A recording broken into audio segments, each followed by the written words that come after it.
अच्छा, चाबी एक होती है, वही चाबी ताले को बंद करती है, और ताला खोलना हो तो क्या करेंगे? जिस चाबी ने बंद किया है वही चाबी ताले को खोलेगी। ऐसे मन चाबी है। आपका मन क्या है? चाबी। मन संसार की ओर लग गया तो बंधन में डाल देगा, मन संसार में लगा तो क्या देगा? बंधन। और मन भगवान में लग गया तो मुक्ति। ऐसे चाबी की तो बंद ताला, और ऐसे की तो खुल गया। तो जगत में मन लगा तो बंधन है, और जगन्नाथ में मन लगा तो मुक्ति है। ये मन ही बंधन और मुक्ति का कारण है। कोई बंधन में है, कोई मुक्त है। जिसका मन संसार में लगा है। आप लोगों का मन कहां कहां लगता है? पैसे में लगता है, परिवार में लगता है, यहां तक तो सही है। पर मन में विकार तब आ जाते हैं जब मन पैसे और परिवार से हटकर पड़ोसन में चला जाता है।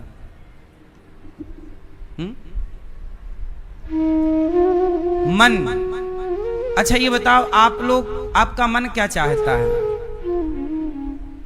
सुनो, ए भैया, आपका मन क्या चाहता है? बैठे, खड़े नहीं। आपका मन क्या चाहता है? हैं?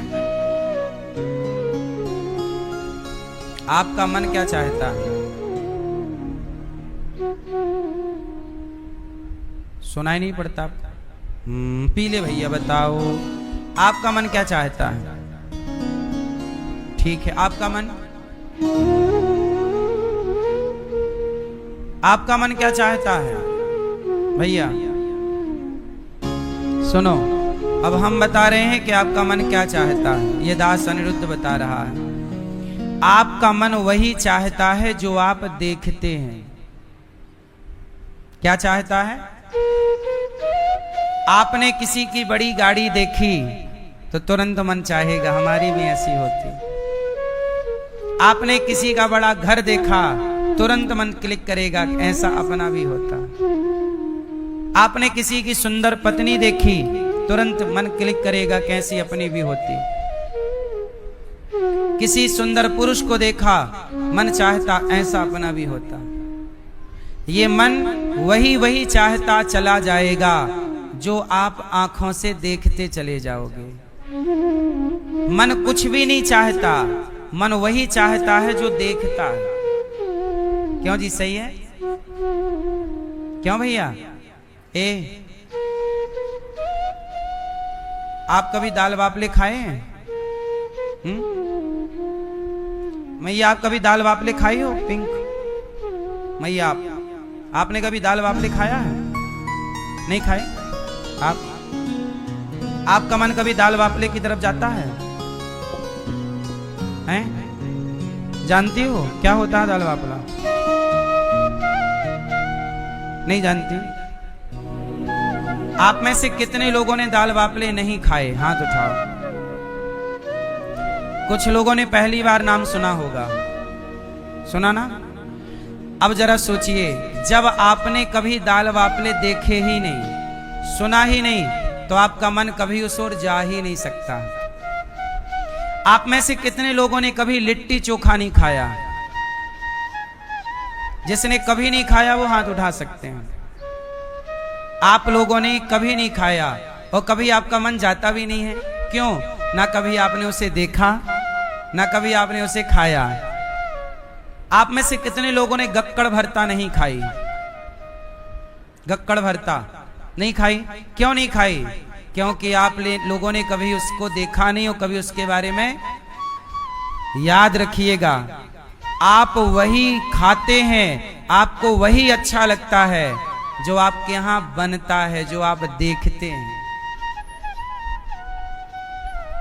हाँ या ना? तो जो आप देखते हैं, जिसके बारे में आप सुनते हैं, वही वही मन चाहता है।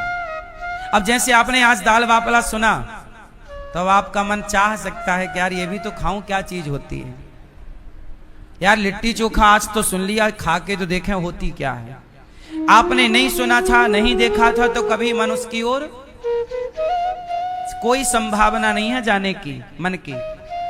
इसलिए जो देखा जाता है, जो सुना, कहां चले लिट्टी चोखा खाने, ये प्रैक्टिकल है, हम जाके आ रहे हैं, खा के आ रहे, जाओ। मन वही, ये अब याद रखना, मन वही चाहता है जो देखता है। इसलिए कहता हूं कि अपनी आंखों से कुछ भी ना देखा करो, क्योंकि जो देखते चलोगे वो चाह। आजकल लोग भटक क्यों रहे हैं? दिन भर इंस्टाग्राम में उल्टा सीधी चीजें देख रहे हैं, दिन भर कुछ भी देख रहे हैं, और जो जो आप देख रहे हैं मन वहां वहां जा रहा। इससे क्या हो रहा है? 100 चीजें देखी तो मन 100 जगह गया, 200 चीजें देखी मन 200 चीजें जगह गया, और आपने एक चीज देखी होती तो मन सिर्फ एक जगह।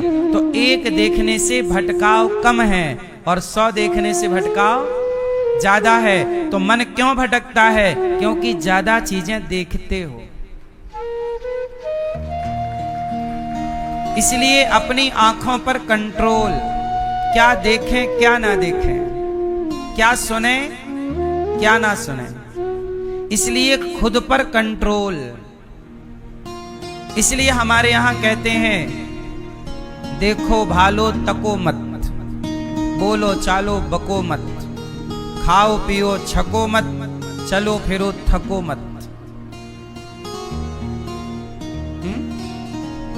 देखना बुरा नहीं है, घूरना बुरा है। सही है? इसलिए भरत जी जैसे महान ज्ञानी एक मृग में मन लगाने से मृग बन गए। आप लोगों का मन कहां कहां लगता है? आप मरेंगे और मन कहीं गलत जगह लग गया तो आपको उसी योनि में जाना पड़ेगा। इसलिए कहता हूं कि ये जन्म और मृत्यु का जो चक्र है, चलती चक्की देख कर दिया कबीरा रो, दो पाटन के बीच में साबुत बचा न कोई। चलती चक्की, जब चक्की चलती है तो कबीर दास जी रोते हैं। अब चक्की चले तो कबीर जी क्यों रोए? चलती चक्की देख कर दिया कबीरा। अब कबीर दास जी काहे रो रहे हैं? चक्की को देखकर। चक्की जानते हो, वो हाथ की चक्की नहीं आती थी पुराने जमाने में, गेहूं डाल दो पिस रहा है, चने डाल दो दाल बन रही है, एक का दो कर देती ना चक्की दाना चने को। तो चक्की को देखकर कबीर जी क्यों रो रहे हैं? आप बताओ, चक्की को देखकर कबीर जी क्यों रोए? क्यों रोए? इसलिए रोए, कबीरदास जी कहते हैं कि जैसे चक्की में 2 पहिया हैं और जितना दाना आता है सबको पीस देती है, ऐसे जन्म और मृत्यु के 2 पहिया हैं जो सबको जन्म मृत्यु पीस रहे हैं, सब पिस रहे हैं जन्म मृत्यु के पहिए में। कबीरदास जी बोले सबका जन्म होता है, सब मर जाते हैं, फिर जन्म होता है, फिर मर जाते हैं, फिर जन्म होता है, फिर मर जाते हैं। यही क्रम चल रहा है करोड़ों साल से, जन्म मृत्यु। अब कबीरदास जी बोले इससे बचना है तो क्या करें? अच्छा, इससे बचना है जन्म मृत्यु से तो क्या करें? आपको बचना है, किसी में फंसना है, किस किस को बचना है? पीछे वाली मैया, ओ लाल मैया, मैया गुस्सा से क्यों देख रही हो मेरी मां?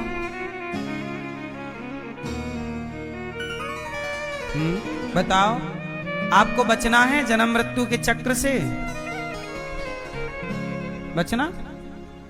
सुनो फिर, कबीरदास जी का मुंह बोला बेटा था कमाल। कबीरदास जी का मुंह बोला बेटा कौन? उन्होंने कहा कि चलती चक्की चलने दे, पिस पिस आटा होए, कीले माही जो रहे, सो बालना बाका होए। कबीरदास जी रोए तो पुत्र कमाल ने कहा, पिताजी मत रोइए, चक्की चल रही है चलने दो, आटा हो रहा है होने दो, पर कील एक है चक्की में।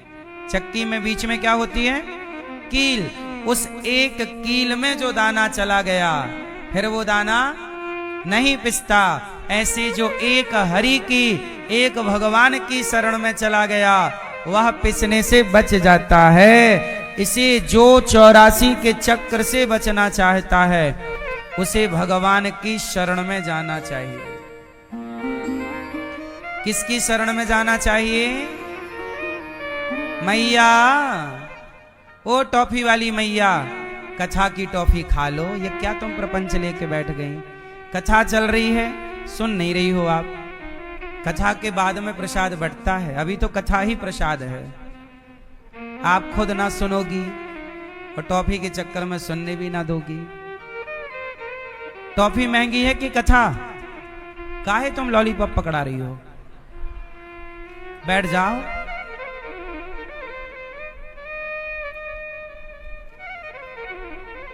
लो, सुन भी तो नहीं रही है मैया। ए बहरी मैया, बैठो मेरी माँ। कथा में सिर्फ कथा सुनना है। तो चलती चक्की देख कर दिया कबीरा रोए। तो जन्म और मृत्यु के चक्र से बचना है तो क्या करना पड़ेगा? क्या करना पड़ेगा? एक भगवान की शरण में। किसकी शरण में? आपको कौन बचा सकता है जन्म और मृत्यु से? इसलिए एक हरि की शरण में, एक भगवान की शरण में आप प्रेम से रहो। भगवान की शरण के अतिरिक्त और किसी के आश्रय की जरूरत नहीं है ना। भरत जी मृग बने, बाद में मृग का शरीर छोड़ा, तब उन्होंने राजा रहुगण को ज्ञान दिया। वह रहुगण जिस मृग के चक्कर में पड़े, वो मृग अगले जन्म में राजा बना और भरत जी बन गए मृग। अब राजा रहुगण का उद्धार हुआ, भरत जी ने दिव्य कृपा की। 28 प्रकार के नरकों का वर्णन है भागवत जी में। जो जस करहि सो तस फल चाखा। कितने नरक होते हैं? कितने नरक? 28 तरह के नरक। नरक कितने प्रकार के हैं? 28। नरक कितने प्रकार के हैं? आपको कौन सा नरक पसंद है? नरक जाओगे? नरक कौन जाता है? भैया बताएंगे, नरक कौन जाता है? पीछे वाले भैया। हाँ, नरक कौन जाता है? कौन? हाँ, जिनके कर्म बुरे हैं, जो बुरे कर्म करते हैं, वो नरक की यातनाएं भोगते हैं। जैसे मांस खाते हो, तो जैसे आपने जीव की हत्या की, ऐसे आपने उसे जितना दर्द दिया, अब वो दर्द आपके खाते पे चढ़ गया। अच्छा, मुर्गा को मारते हो, उसे दर्द होता है, उसे जितना दर्द हुआ है वो आपके खाते पे लिख गया। अब उतना दर्द आपको उठाना पड़ेगा। मछली को जितना दर्द दिया, उतना दर्द आपके खाते पे। अब ये सारा दर्द कहां होगा? नरक में। और यहां भी कुछ होता है, इसलिए कुछ लोगों को यहां भी अपार दर्द है शरीर में, चाह कर भी आप दूर नहीं कर सकते। कई तरह का दर्द होता है, शारीरिक दर्द भी होता है। और किसी का, आप किसी से बहुत प्यार करते थे और वो भगवान के घर चला गया, तो उसके वियोग में आपको दर्द होता है। कोई प्रेमी आपका, कोई अपना आपको छोड़ के चला जाए तो आपको कष्ट नहीं होता।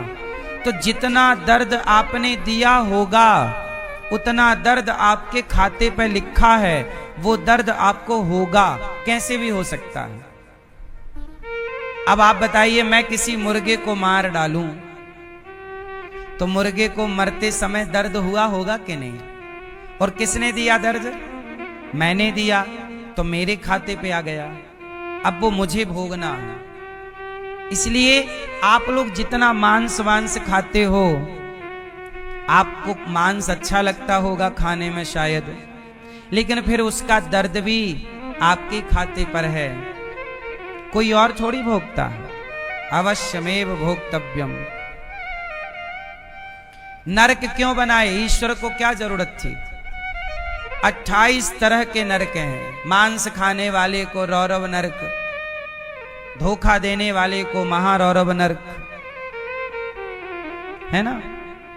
पराई स्त्री पर नजरें, अब जैसे आपकी अपनी पत्नी है और आप पराई स्त्री को देख रहे हैं, अच्छा उसके पति को पता लग गया कि इस आदमी ने मेरी पत्नी के साथ गलत किया है, तो वो पति खुश होगा कि दुखी हो जाएगा? अब वो पुरुष जितना परेशान होगा उतना आपको कष्ट मिलना है, क्योंकि आपकी वजह से उसका दिल टूटा है, वो परेशान हुआ है। आपकी वजह से कोई आत्महत्या कर ले, पाप के भागीदार कौन है? इसलिए जब आप किसी का बिगाड़ते हो तो आप मत भूल जाया करो कि आपका भी तैयार है। नहीं, दूसरों के लिए गड्ढा खोदोगे तो गड्ढा अपने लिए नहीं होगा। एक गांव था, उस गांव में एक वैश्या आ गई, पता नहीं कहां से। अब गांव के लड़कों को बिगाड़ने लग गई। अब गांव के लोग परेशान हुए, एक संत जी के पास गए, महात्मा जी आप हमारे गांव चलो, और गांव में एक वैश्या आ गई है, सारे गांव के बच्चों को बिगाड़ रही है, आप जरा गांव को सुधार लो। संत जी बोले ठीक है, संतों का काम ही सुधार करना है। संत जी आ गए और वैश्या की कुटिया जहां उसका घर था उसके ठीक सामने संत जी अपनी कुटिया बनाई घास की और रहने लग गए। और सकार सवेरे से सीताराम सीताराम राधे श्याम कीर्तन करें, श्रीमन नारायण खूब भजन करें। अब जो भी ग्राहक थे वैश्या के, वो संत जी के पास आने लग गए। हे लाला, धीरे धीरे वैश्या के ग्राहक कम हो गए और साधु जी ने सत्संग सुना सुना के सबकी बुद्धि पवित्र कर दी। अब वैश्या को लगा यार मेरे तो कारोबार कम हो गया है, कम ग्राहक आ रहे हैं, क्या करूं? बोले जब से ये साधु जी आए हैं बाबा जी, तब से मेरा काम धाम कम हो गया, ऐसा करो इसको जला दो। तो साधु जी जब कुटिया के अंदर थे तो वैश्या ने अपने यार से कहा, उसका पक्का यार रहा होगा परमानेंट वाला, जा बाबा की कुटिया में आग लगा। यार गया और बाबा जी अंदर थे, कुटिया में आग लगा दी। और जब आग लगी तो साधु जी निकल के बाहर आ गए। आग जल रही है, लेकिन ईश्वर का न्याय अब देखना। जब आग लगी साधु जी की कुटिया पर तो हवा चली, और हवा चली तो आग उड़ उड़ करके, आग के कण उड़ उड़ कर उस वैश्या के घर पर भी चले गए, क्योंकि उसका घर भी तो लकड़ी का ही था। अब धीरे धीरे आग वैश्या के घर पहुंची और देखते देखते वैश्या का घर भी जलने लगा। वैश्या दौड़ी दौड़ी आई, साधु जी आपने मेरा घर जला दिया। साधु जी मुस्कुरा के बोले, देवी मैंने नहीं जलाया, फिर बोले तेरे यार ने मेरा घर जलाया तो मेरे यार ने भी तेरा घर जला दिया, हिसाब बराबर। जब आप किसी का बुरा करते हैं तो मत भूलिएगा कि आपका भी बुरा होगा, नहीं? तो जो व्यक्ति पराई स्त्री को बरगला कर, या जो स्त्रियां पराये पुरुष को बरगला कर, आजकल बाजार में ये ज्यादा चल रहा है, इसकी स्त्री को बरगला कर, उसके पुरुष को बरगला कर लोग इनके उनके संग रह रहे हैं और चरित्रहीन होकर लोगों का घर उजाड़ रहे हैं। ऐसी स्त्रियां जो पर पुरुष में पड़ती हैं और ऐसे पुरुष जो पर नारी में पड़ते हैं, ऐसे स्त्री पुरुष कुंभी पाक नाम के नरक में जाते हैं।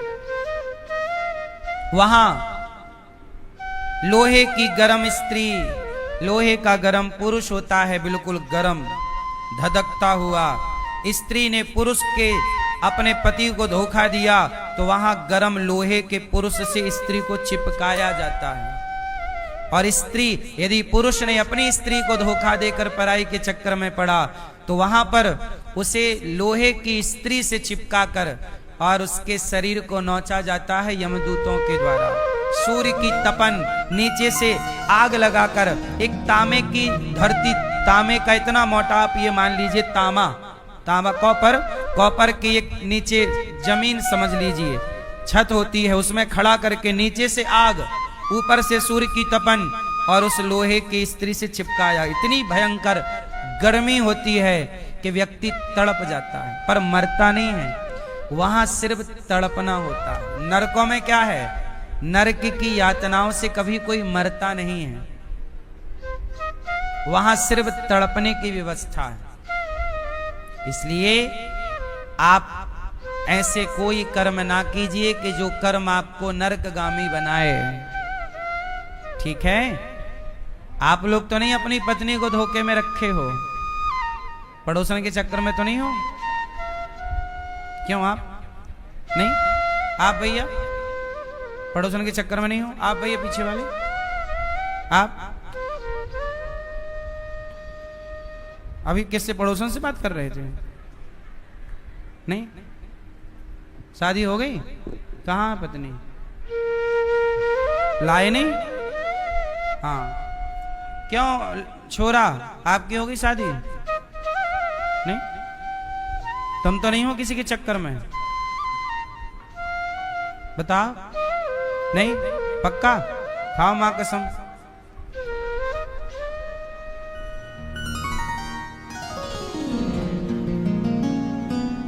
तो ये नरक हैं अंध्र तामिश्र रौरव महारौरव असिपत्रवन सूकर मुख अंधकूप, ऐसे 28 नरक होते हैं। अब राजा परीक्षित जी ने सुखदेव जी से कहा कि गुरुदेव, हम सब ने जाने अनजाने में कोई ना कोई पाप तो किया ही है,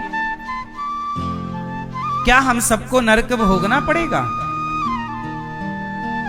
क्या नरक जाना पड़ेगा? बोले हाँ। कोई उपाय है कि हम नरक ना जाएं? बोले एक उपाय है। अच्छा ये बताओ, आपने यदि पाप किया है तो बताओ नरक जाना पड़ेगा कि कोई उपाय है? आपके पास है कोई उपाय? मेरे पास एक उपाय है आपको नरक से बचाने का, कहो तो मैं उपाय दे दूं। बताओ किस किस को बताऊं? बताओ किस किस को उपाय बताऊं नरक से बचने का? मतलब आप सबको कंफर्म है कि नरक जाना है? कंफर्म है अंदर? बता दो महाराज जी उपाय, बच जाए, क्योंकि अब तो कर चुके हैं कर्म।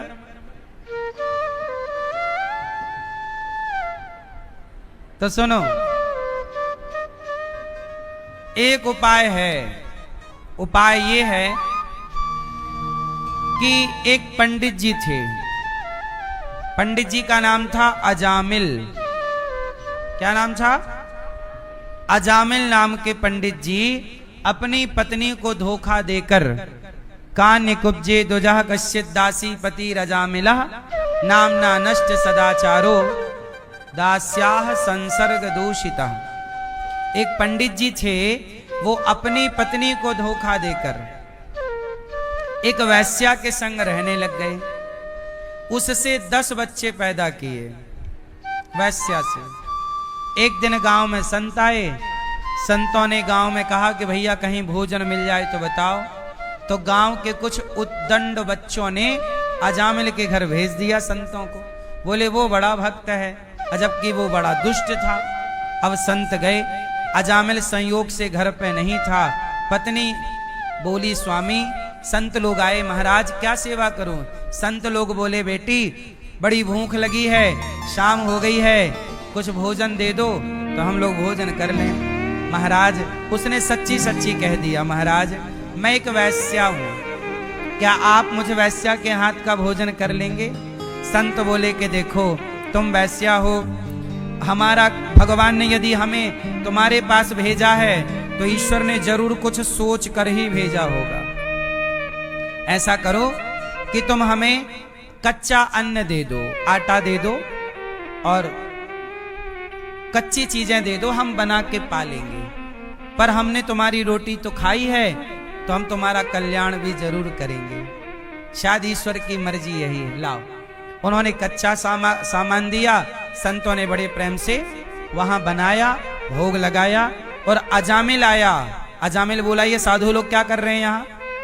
पत्नी ने कहा कि प्रणाम करो, ये संत लोग हैं। साधु जी, अजामिल बोला साधु जी खाओ और जल्दी जाओ, यहाँ मत टिको, मारेंगे हम तुम सबको, वो तुम्हारा जो झोली ओली है ना सब हम लूट लेंगे, भागो यहाँ से। बड़ा दुष्ट था अजामिल। संतों ने कहा कि इस पापी का अन्न तो खाया है, अब इसका उद्धार करना हमारी जिम्मेदारी है। कुत्ता भी जिस घर की रोटी खाता है चौकीदारी करके उस घर के प्रति वफादारी व्यक्त करता है, तो साधु जिस घर की रोटी खा जाए संत उसका कल्याण करके ही रहते हैं। इसलिए पहले लोग साधु संतों को भोजन कराते हैं। इसलिए कहता हूं कि गौरी गोपाल आश्रम में जो हजारों संत भोजन पर डे करते हैं अन्न क्षेत्र में, आप संतों का भोजन अवश्य कराएं। संत जिसकी रोटी खाते हैं उसका कल्याण अवश्य होता है। ये देखो गौरी गोपाल आश्रम में हजारों संत पर डे प्रसाद ग्रहण करते हैं। ये सब संत हैं। इतने संतों की रोज 12 महीने यहां सेवा चलती है। 12 महीने आप भी सेवा करिए। संत रोटी खाएगा तो बेकार नहीं जाएगी। अब संतों ने रोटी खाई, अजामिल से कहा तू भगवान का नाम जप, उसने मना कर दिया। तब अजामिल की पत्नी को संतों ने बुलाया, कहा कि सुनो तुम्हारा जो बच्चा है तुम्हारे पेट में 10वां बच्चा, इसका नाम तुम रख देना नारायण। अब उनके बच्चा हुआ, नाम नारायण रखा। अब अजामिल छोटे बेटे को बुलाता, बेटा नारायण, बेटा नारायण पानी लाओ, बेटा नारायण दूध लाओ, बेटा नारायण यहाँ आओ, बेटा नारायण भोजन लाओ, बेटा नारायण ये करो। तो दिन भर अजामिल के मुंह से इसी बहाने क्या निकलने लग गया? क्या निकलने लग गया? भगवान का नाम। और जब नाम निकलने लग गया तो अब उससे ये भजन होने लग गया।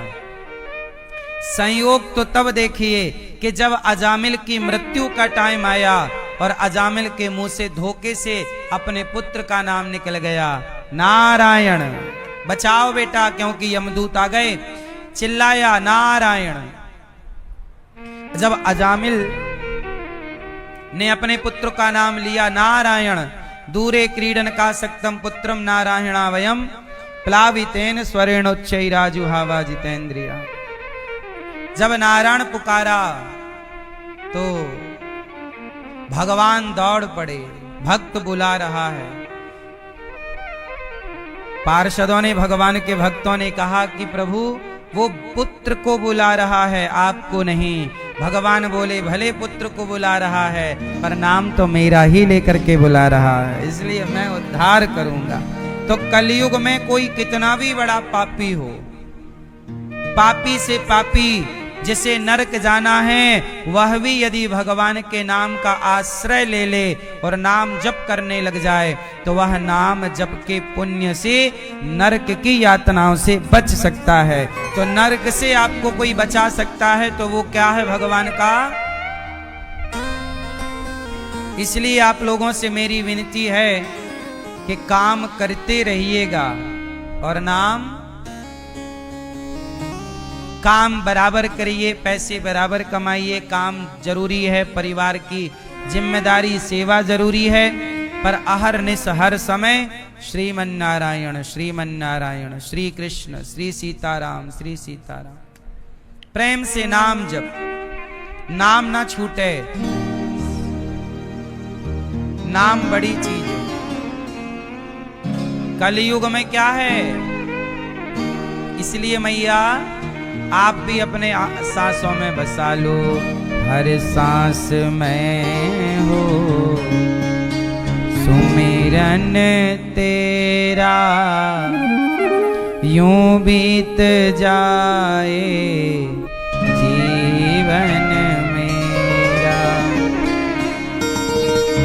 हर नैनों की खिड़की से तुझको पल पल मैं निहारूं, नैनों की खिड़की से तुझको पल पल मैं निहारूं, मन में बिठा लूं तेरी आरती उतारूं, मन में बिठा लूं तेरी आरती उतारूं।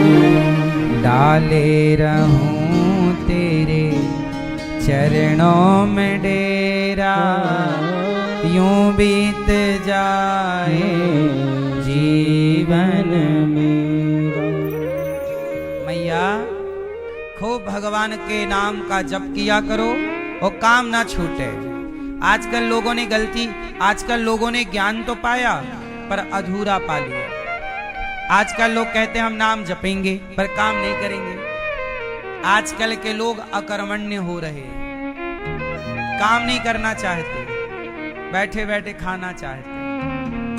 आज के लोग क्या कहते हैं, हमारा मन काम में नहीं लगता, महाराज जी वृंदावन ही रख लो हमें, क्योंकि यहाँ बैठे बैठे खाने का मन है, काम ना करना पड़े। नहीं, जहां हो वहीं रहो और काम पूरे करो, जिम्मेदारियां पूरी करो, कार्य करते हुए ध्यान भगवान का। हे नाथ मैं आपको कभी, बोलो हे नाथ मैं आपको कभी भूलू नहीं।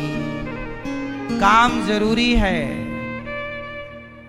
माँ की सेवा, पिता की सेवा, पत्नी का ख्याल, बच्चों को संस्कार सब जरूरी है, पर हर समय ये भाव रहे कि ये कुछ भी मेरा नहीं है, मेरापन नष्ट हो जाए। ये मेरा नहीं है, ये भगवान का, ये भगवान का है, इस भाव से मैं काम करूंगा। ये मेरा है इस भाव से नहीं, ये मेरा है फिर मैं काम करूं तो मुझे अहंकार आएगा, और ये भगवान का है फिर मैं काम करूं तो मुझे अहंकार नहीं आएगा, क्योंकि मेरा नहीं है। दिमाग में ये सेट है कि ये किसका है, भगवान का। अजामिल ने मरते समय प्रभु को पुकारा, अजामिल का उद्धार हो गया। एक बार क्या हुआ, तो ये नाम की महिमा यहां पर गाई गई है। एक बार क्या हुआ कि देवराज इंद्र ने अपने गुरुजी का अपमान कर दिया, अपने गुरुजनों का तिरस्कार नहीं करना चाहिए। मैया, ओ मैया, झोला वाली मैया चली नहीं चली तो काहे खड़ी हो गई।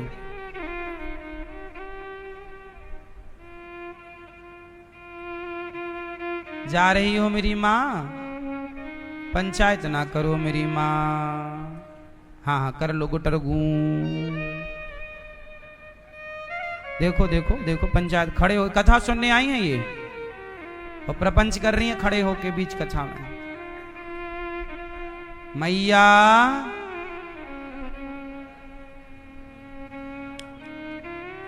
जाने वाले को जल्दी से चले जाओ, चुपचाप जिसे जाना है शांति से बैठ लो।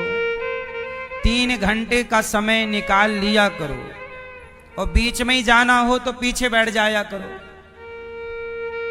अब जरा सी देर में मटक के चलना भी है और आगे भी बैठना है।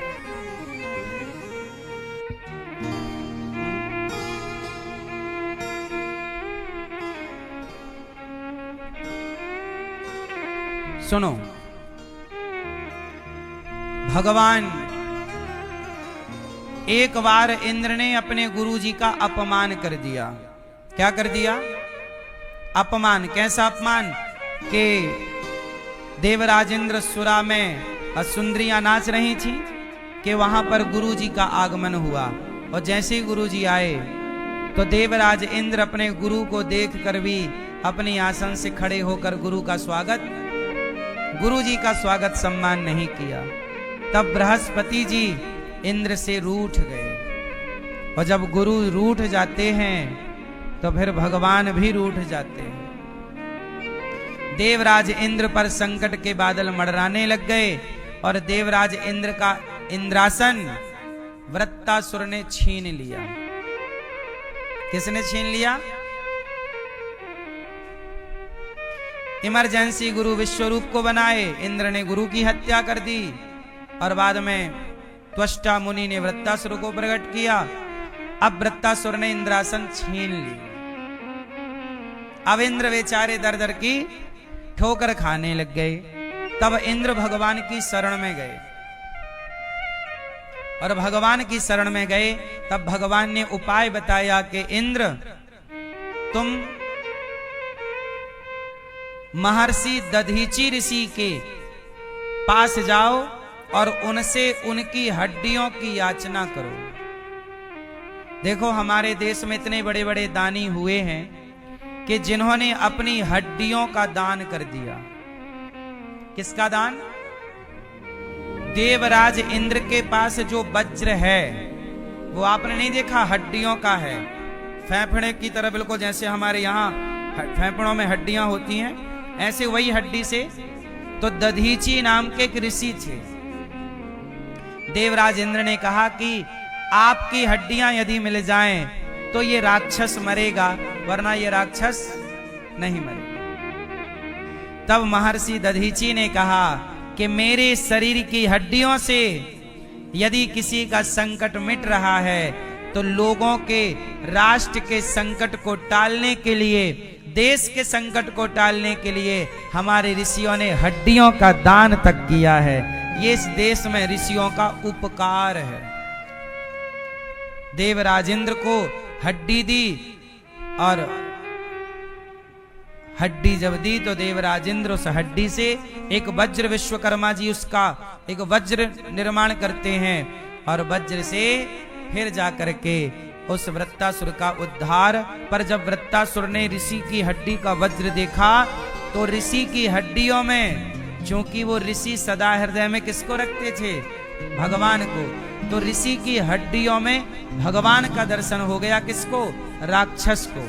तब राक्षस ने भगवान को प्रणाम करते हुए कहा, अहम हरे तब पादैक मूला दासानुदासो भवितास्मि भूया। हे प्रभु, आपका मैं दास नहीं बन सका, पर आपके दासों का भी दास बन जाऊंगा तो बड़ी कृपा हो। हाँ, अब प्रश्न खड़ा हुआ। परीक्षित जी ने सवाल किया कि गुरुदेव ये बताइए कि जब वृत्तासुर राक्षस था तो उसने भगवान की स्तुति क्यों की? राक्षस लोग तो भगवान की स्तुति करते नहीं हैं। क्यों स्तुति की? तब कहा कि ये पिछले जन्म का बहुत बड़ा भक्त था। इस जन्म का क्या है? राक्षस। और पिछले जन्म का? पर एक गलती से राक्षस योनि में आना पड़ा। अब ये पिछले जन्म में कौन? अब वृत्तासुर पिछले जन्म में कौन है? पूर्व जन्म की कथा सुनो। एक चित्रकेतु नाम के राजा थे। इनकी बहुत सारी पत्नियां थी, पर कोई पुत्र नहीं होने से चित्रकेतु नाम के राजा बड़े परेशान थे। तो राजा ने एक संत जी से कहा कि आप मुझे पुत्र दे सकते हैं, कृपा कीजिए, पुत्र दीजिए। संत ने आशीर्वाद दिया और कृपा पूर्वक राजा की पत्नी समय पर गर्भवती हो गई, और राजा के यहाँ समय पर एक सुंदर सा बालक हुआ। नाम उस राजा के जो पत्नी का नाम था कृतद्युति उनका नाम था, और एक सुंदर सा राजकुमार पैदा हुआ। अभी बच्चा 5 साल का हुआ था। राजा बहुत खुश थे, रानी बहुत खुश थी, बेटा हुआ। जनता जनार्दन भी बड़ी खुश थी कि अपने राजा को बच्चा हुआ, खूब खुश। लेकिन राजा की जो बहुत सारी पत्नियां थीं वो सुखी नहीं थी, वो दुखी थी। अच्छा बताओ, राजा की पत्नियां किससे दुखी थीं? राजा की खुशी से दुखी थी, रानी की खुशी से। कुछ लोग दुखी क्यों हैं? दूसरों की खुशी से स्वयं दुखी हैं। कुछ लोग ऐसे होते हैं कि ऊंच निवास नीच करतूती और देख न सकें पराई विभूति। कुछ लोग ऐसे होते हैं कि जो लोग वैसे तो बड़े बनते हैं, ऊंच निवास, परंतु करतूती बड़ी नीच। आप कई बार क्या होता है, आप जरा सी तरक्की कर जाओ तो लोग आपको देख करके, आपके सुख को देख करके कुछ लोग दुखी हो जाते हैं कि ये व्यक्ति सुखी क्यों है। अच्छा, आप लोग तो ऐसा नहीं करते ना, किसी के सुख को देखकर आप तो दुखी नहीं होते, क्यों मैया? आप पीली मैया दुखी तो नहीं हो जाती? दूसरे के कर सुखी हुआ करिए, वाह तुमने खूब कमाया और कमाओ। अब आप दुखी हो जाओगे तो क्या होगा? भाई ये बताओ, आपका पड़ोसी अपने भाग्य का खाता है, आप अपने भाग्य का खाते हैं, बेवजह क्यों जलते रहते हो? ईर्ष्या क्यों करते रहते हो? इस संसार में सब अपना अपना भाग्य लेके पैदा हुए हैं, नहीं आई? आपकी बेटी, आपकी 2 बेटियां हैं, माना कि आपकी 2 बेटियां हैं, आपने दोनों बेटियों का विवाह अच्छे घर में किया, एक से तरीके का विवाह आपने किया, पर दोनों बेटियां, कई बार एक बेटी बहुत खुश घर में जाती है, बहुत बड़े घर में पहुंच गई, और एक बेटी बहुत गरीब है, जबकि आपकी बेटी है, लेकिन दोनों का अलग अलग भाग्य है। बाप चाह कर भी उस बेटी के भाग्य को नहीं बदल सकता। एक बाप के 2 बेटे हैं, आप अपने भाई को देख लो, एक बाप के 2 बेटे हैं, एक बेटा अमीर है और एक बेटा गरीब है, दोनों भाई हैं, एक ही बाप की औलाद है। एक अमीर क्यों है? अपने भाग्य का खा रहा है। एक गरीब क्यों है? अपने भाग्य का खा रहा। तो इस संसार में कोई किसी का नहीं खा सकता। ये समझो कि सब अपने अपने भाग्य का खाते हैं। सब किसका खाते हैं? फिर तो आप क्यों जलते हो? कोई अमर तरक्की करे, आपको क्यों दुख होना है? आप प्रसन्न रहा करिए। क्यों भैया, सही है ना? एक ही तारीख में जन्मे 2 बच्चे, दोनों का भाग्य। अरे सुनो ना, एक माँ के 2 बच्चे पैदा होते हैं, जुड़वा। जुड़वा समझते हो? एक साथ पैदा हुए, एक 2-2 मिनट का, लेकिन एक साथ पैदा जुड़वा बच्चे हुए, एक ही माता का दूध पिया, एक साथ खेले खाए, एक साथ पले बढ़े, पर दोनों का भाग्य अलग अलग है। ये बात सही है कि गलत है?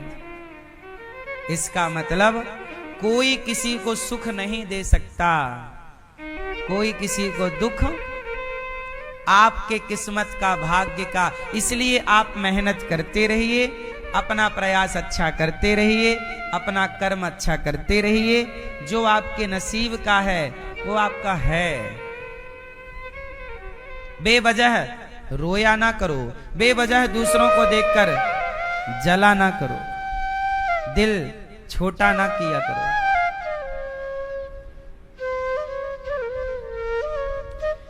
अब हुआ क्या, चित्रकेतु बहुत सुखी हैं, रानी सुखी, मेरा बेटा हुआ, बेटा हुआ, बहुत खुश। तभी राजा की जो अन्य पत्नियां थीं वो राजा और रानी की खुशी बर्दाश्त ना कर पाई और उन रानियों ने उस 5 साल के बच्चे को, जो अभी 5 वर्ष का हुआ था, उसे जहर दे करके मार डाला। 5 साल के बच्चे को जहर दिया, मर गया बेचारा। अब राजा रानी रोए, और जब राजा रानी रोए तो उन रानियों को, जहर देने वाली रानियों को थोड़ा ठंडक मिली। हाँ, ये रो रहे हैं, कलेजे को ठंडक मिल रही है। कुछ लोग ना आपका बुरा सोचते हैं, कब आपका बुरा होए और कब उनके कलेजे में ठंडक पड़े। एक बात बताएं, दूसरे का बुरा ना सोचा करिए। यदि आपने किसी का बुरा सोचा तो उसका हो ना हो, आपका जरूर होगा। किसी का बुरा ना सोचिए। माचिस की तीली होती है ना, माचिस की तीली बाद में किसी को भी जला सकती है, पर सबसे पहले स्वयं को ही जलाती है। माचिस की तीली से जब आप दिया जलाते हो तो दिया बाद में जलता है, तीली पहले जलती है। सही है गलत है? जोर से।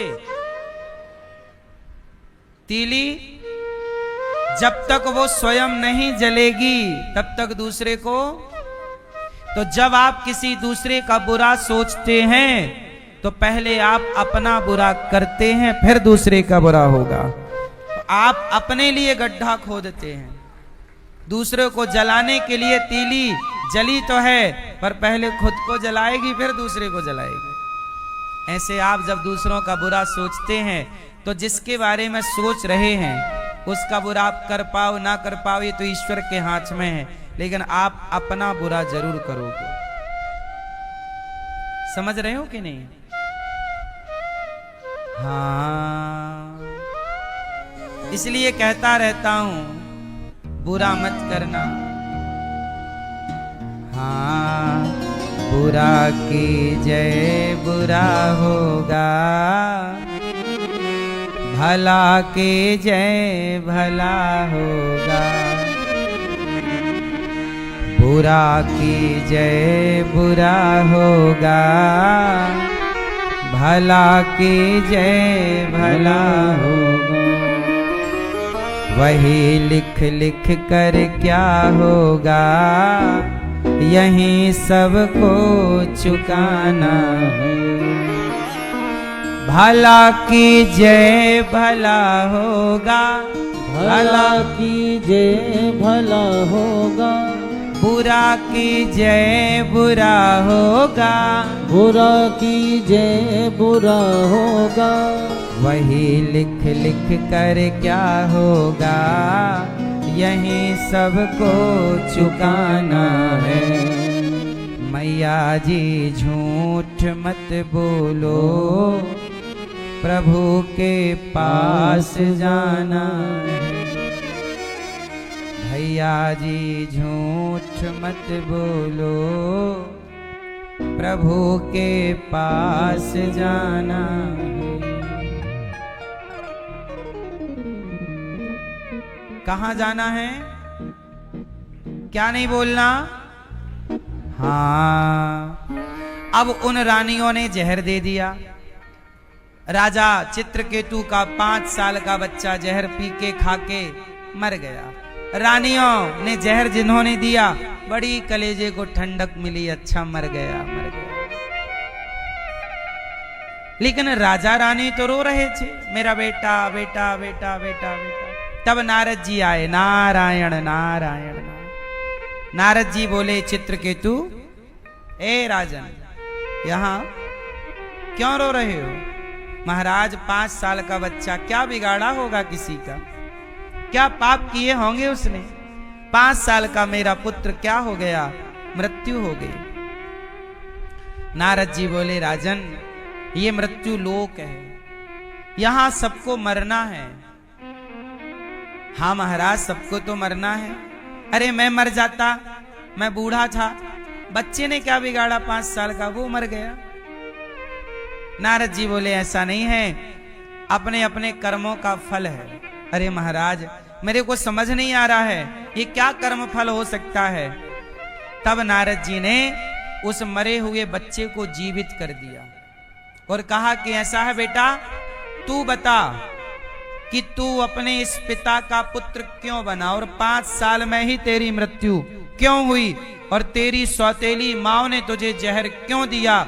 इन सारे प्रश्नों का उत्तर अपने बाप को बोल। तेरा बाप रो रहा है ना कि बेटा मर गया मर गया, तू क्यों मरा, अपने मरने का कारण बता। चल सुनो, आज के जमाने में आप लोगों के पास ऐसी सिद्धि नहीं है, ऐसा ज्ञान नहीं है, वरना मरने वाला जिंदा होके ये बताए कि मैं इतने साल तुम्हारे संग क्यों रहा और मैं क्यों मरा, क्या कर्म था मेरा कि आज मुझे मरना पड़ा। अब उस बच्चे ने सब अपने बाप को बताया। क्या क्या बताया सुनिए। ये कथा उस बच्चे की तो है, पर ये कथा मेरी भी है, आपकी भी है, सुनिएगा। उस बच्चे ने जो बताया सुनने योग्य है। उस बालक ने कहा, पिताजी आप मेरे पिता नहीं हैं।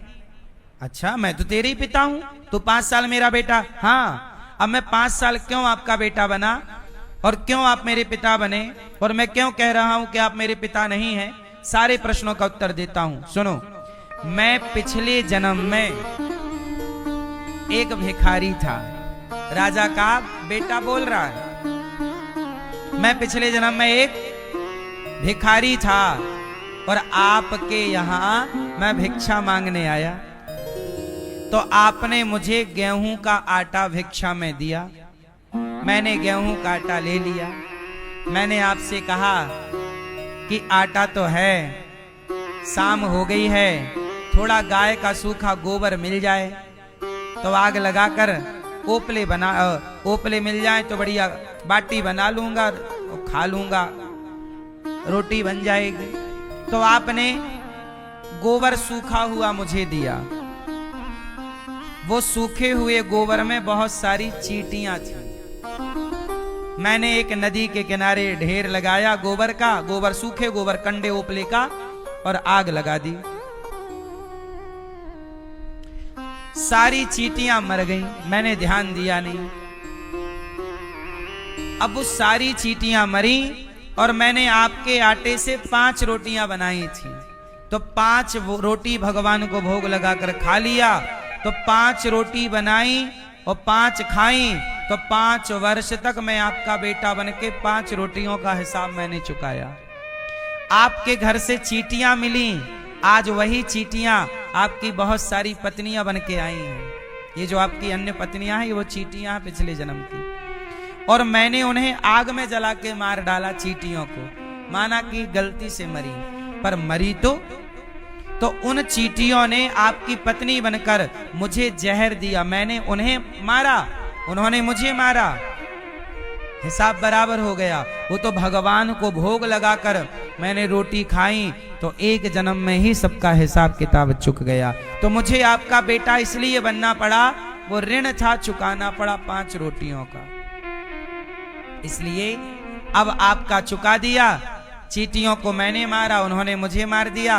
अब आपके हिसाब से मैं क्लियर हूं। अब अपना कोई लेना देना तो याद रखना, तुम भी जिनके पुत्र हो ना, तुम्हारा भी उस पिता से कोई लेन देन है, तुम चुका रहे हो।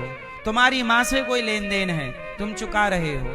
तुम्हारी पत्नी से कोई लेन देन है, पति से कोई लेन देन है, पुत्र से कोई लेन देन, सब लोग अपना हिसाब चुका रहे हैं। और जिसका जब चुक जाएगा छुट्टी, कोई यहां किसी का नहीं है, सब अपना हिसाब चुका रहे हैं। आपको लगता है कि मेरा है मेरा है। पिछली बार मैंने कथा सुनाई थी 2 मित्रों की, कि 2 मित्र थे, दोनों ने गांव से निकलकर शहर चले गए, वहां काम स्टार्ट किया। दोनों ने मिलकर के एक होटल बनाई, और जब दोनों ने होटल बनाई तो एक मित्र के मन में आया कि इसको मैं मार दूं तो पूरी होटल मेरी हो जाएगी, कंपनी का पूरा शेयर मेरा, मालिक मैं, ये मर जाए। तो उस एक ने क्या किया, दूसरे मित्र को जहर दे दिया, और जहर दे के वो मित्र मर गया। लोगों ने पूछा कि तुम्हारा दोस्त कहां गया, बताया कि वो तो कहीं चला गया, ये सारा मैंने अपनी मेहनत से खड़ा किया है। उसने होटल बनाई और होटल बनाई, खूब पैसा कमाया। और उसके बाद क्या हुआ, उसने अपने दोस्त को मार डाला, किसी को नहीं पता, केस खत्म, खुशी खुशी जी रहा। लेकिन देखना, कोई भले ना देखे पर कोई तो देख ही रहा है, भगवान तो देख रहे हैं। अब उसका हिसाब कैसे चुका वो जरा सुनिएगा। उस दोस्त ने शादी की, सुंदर सी पत्नी आई। अब पत्नी जब आई, कुछ समय बाद पत्नी के एक बच्चा हुआ, बेटा। अब बेटा हुआ तो बड़े आदमी था वो, अब वो बड़ा बन गया। अब बेटा हुआ, बेटे को पढ़ने भेज दिया विदेशों में, पढ़ लिख कर बेटा आया। अब संयोग से क्या हुआ कि बेटे को कैंसर हो गया, और उसके इलाज में उसने जितनी दौलत खड़ी की थी, होटल ये सब खत्म, बिक गया। जहां था पहले, दोस्त को जहर देने से पहले जहां जैसे था उस कंडीशन में आ गया। और उसका बेटा आखिरी सांस ले रहा, और जब उसका बेटा आखिरी सांस ले रहा था तो अपने बाप को बुलाया, पिताजी यहां कुछ कहना है।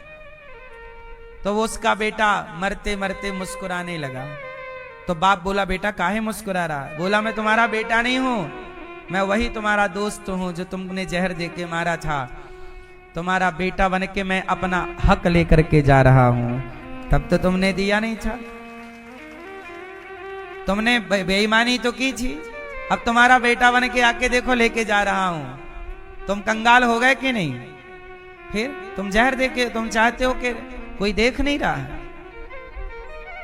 तुम्हें क्या लगा कोई नहीं देखता?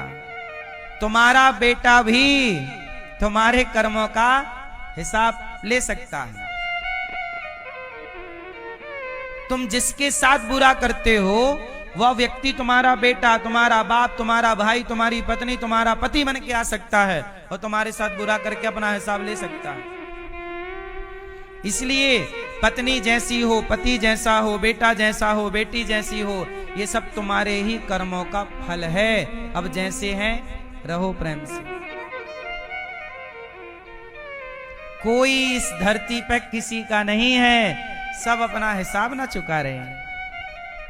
बोलो हाँ, क्या चुका रहे हैं?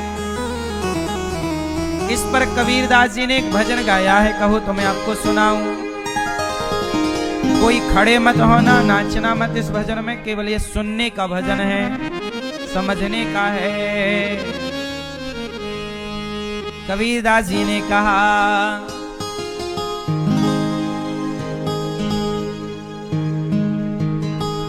मन फुला फुला कर घूमते रहते हो, मेरा है मेरा मेरा।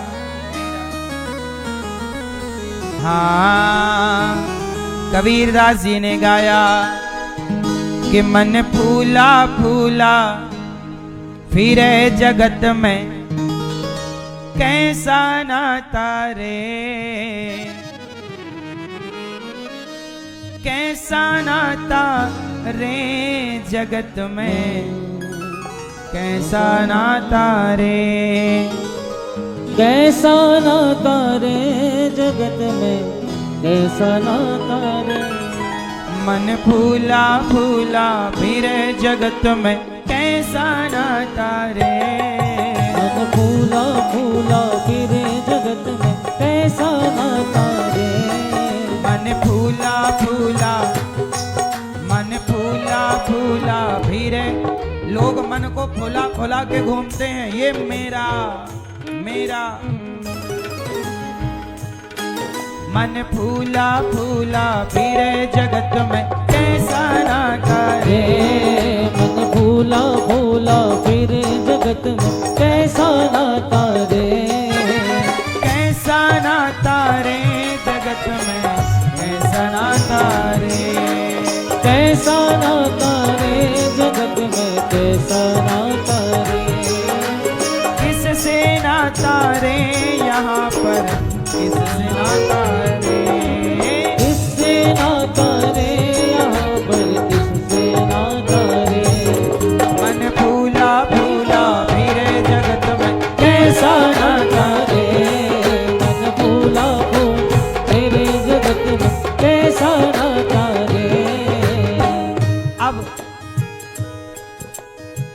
मात कहे यह पुत्र हमारा, बहन कहे भाई मेरा। मात कहे यह पुत्र हमारा, बहन कहे भाई मेरा। माँ कहती है ये मेरा बेटा है, बहन कहती है ये मेरा भाई है। अच्छा ये बताओ, सब लोग कहते हैं ये मेरा है, बताओ आप किसके हो? मात कहे यह पुत्र हमारा, बहन कहे भाई मेरा। मात कहे यह पुत्र हमारा, बहन कहे भाई मेरा।